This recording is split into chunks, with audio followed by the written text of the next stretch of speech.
Төслийн хамтран ажиллагч байгаль хамгаалах Монголын тул сангийн зүгээс төслийн талбарт хийж байгаа загас усны амьтны судалгааны ажил 2015 оны хуваарийн дагуу амжилттай явагдаж байна.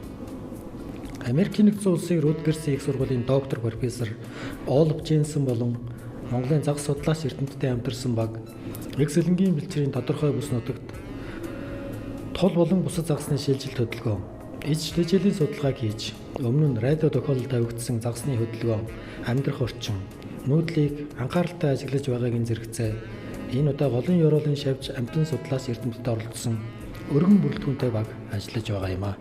Тус багийн хийж байгаа өөр нэгэн эрдэм шинжилгээ судалгааны ажил бол эгийн голын гидрологийн цогц судалгааг хамгийн сүүлийн үеийн багаж техник тоног төхөөрөмж ашиглан хийж байгаа бөгөөд эгийн голд усны температур хэмжигч 13 багаж шинээр суурилуулан холбогдох ажиглалтыг хийж байна.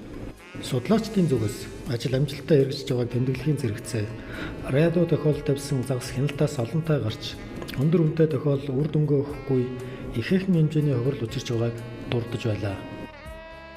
Зөвхөн энэ онд л ихэд 5 загасны тохиолдол ажиллахаа болсон нь хууль бус загас ангууч тэдгэрийг барьснаас шалтгаалсан гэж үзэж байгаа бөгөөд загас барьж байгаа иймэрхүү үйлдэлүүд нь хуулийн зөвшөөрсөн хугацаагч мөн зөрчдөг байна.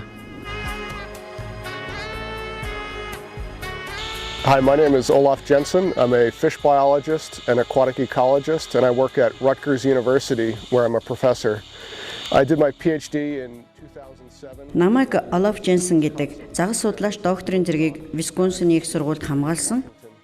Монголд энэ чиглэлээр 8 жил ажиллаж байна. Эгийн голд 17 төрлийн загас амьдардаг. Далан баригдсанаар гарах өөрчлөлтийг мөн судалж байна.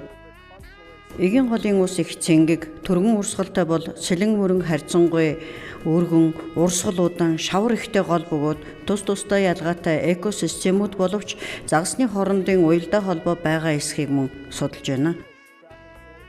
Энэ хоёр гол өөр төрлийн загастай. Гэхдээ зарим загас хоёр голдоо амьдардаг. Бид 18 загасанд радио төхөөрөмж суулган шилжилт хөдөлгөөнийг хянаж байна. Бид доктортой изотоп буюу задардаггүй химийн элементийн шинжилгээ хийж X-лэнг хоорондын хоол тэжээлийн сүлжээний энергийн шилжилт хөдөлгөөнийг судалж байна.